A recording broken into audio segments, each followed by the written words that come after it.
don't see him now. What's that? Jim, do you want to ask? Senator Banks. Thank you, Mr. Chairman. Dr. Schwinn, you've been nominated to help eliminate the very department that you're going to work for, or at least to help dismantle a huge bureaucracy. And I want to ask you, I mean, technically, how do we do it?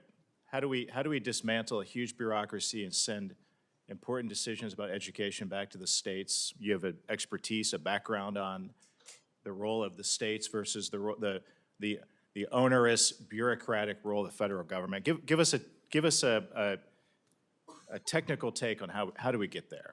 Thank you, Senator. I appreciate that and certainly appreciate the work that Indiana's done in this space. So first and foremost, I think it is important, and I would certainly work, if confirmed, with the Secretary and with Congress on any actions related to the role of the department. Number one, we have to start with students and not focus on systems. When you read the laws and policies, it is all about systems. When we think about what is best for the student in every single state, and states are completely different, we need to build a plan around that first. Number two is we have 54 states and territories that are doing really good work for their students. Being able to create an infrastructure that determines where that should be housed within the federal government, knowing that, one, the department is a building with people in it. What people actually care about is the laws that you all pass and the funding you all appropriate. We need to make sure that those two things are rock solid, that our states understand exactly how much money they're getting and what the laws say their responsibilities are, and then allow states to figure out the best way to implement that to achieve outcomes for their kids. You certainly agree that the states can do this a lot better than the federal government. I believe that my experience, effectively yes. Put kids, students first, and all 50 states can accomplish this better than what the federal government does. The best outcomes that we got in Tennessee were with dollars that were completely flexible and allowed us to make the best decisions for our students without any kind of categorical restrictions, because we could figure out what our students need and make decisions aligned to those needs. The statistics, the metrics all point to the decades of having a federal Department of Education as a total failure, right? I mean, it's failed at its objective, which is to educate our kids and support our kids and teachers and schools and administrators and families in the states. And there's no doubt about it that the state of Indiana can run these programs better than the federal government.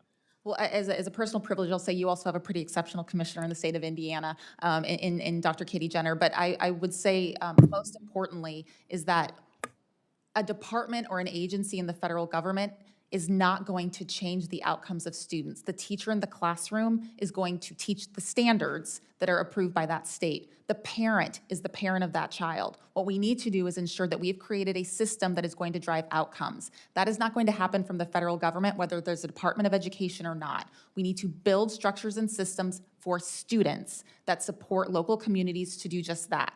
Where the federal role of that is housed is a much broader question, but it is missing the point that we are not doing what's necessary for students, and the education of students happens at the local level. We need to do a much better job of implementing the laws, policies, and spending the dollars that you all appropriate to us. It drives me crazy. I mean, it makes me sick when I see that the average, on average, a bureaucrat at the Federal Department of Education makes twice as much money than a teacher in Indiana on average. I mean, who does the Department of Education work for?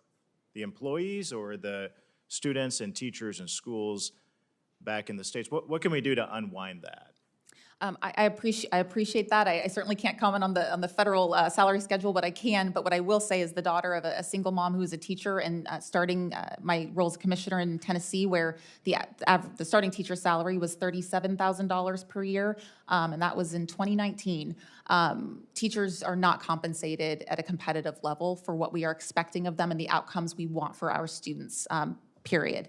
I do believe that when we look at compensation at the federal level, there's some opportunity costs. We spend a lot of money, and we have to figure out how we use those resources. If we just look at, for example, every $10 million that we spend on whether that's compensation, operations, et cetera, what that translates to in Tennessee is $5 million gave AP Access for All. That's 14 AP classes, free for every single one of the high school students in our state. The other $5 million is 20% of my third graders get high dosage tutoring. And so it's a little bit of a trade-off. For every $10 million we spend on wasted bureaucracy, that's what my kids could get. Those are taxpayer dollars off kitchen tables. Teachers should be paid a lot more. Bureaucrats in Washington should be paid a lot less. And I just want to draw your attention, Senator Rounds from South Dakota has a bill returning education to our states act. And if you're not familiar with it, I hope that you will be before you head over to the department, and we can work together to pass it. Thank you. I yield back. Thank you, sir. Thank you, Senator Banks. Now, Senator Markey. Thank you, Mr. Chairman. Mr. Keeling, I am working with Senator Padilla to protect workers from excessive heat. And I hope you're going to commit to working with us to ensure that OSHA issues a final workplace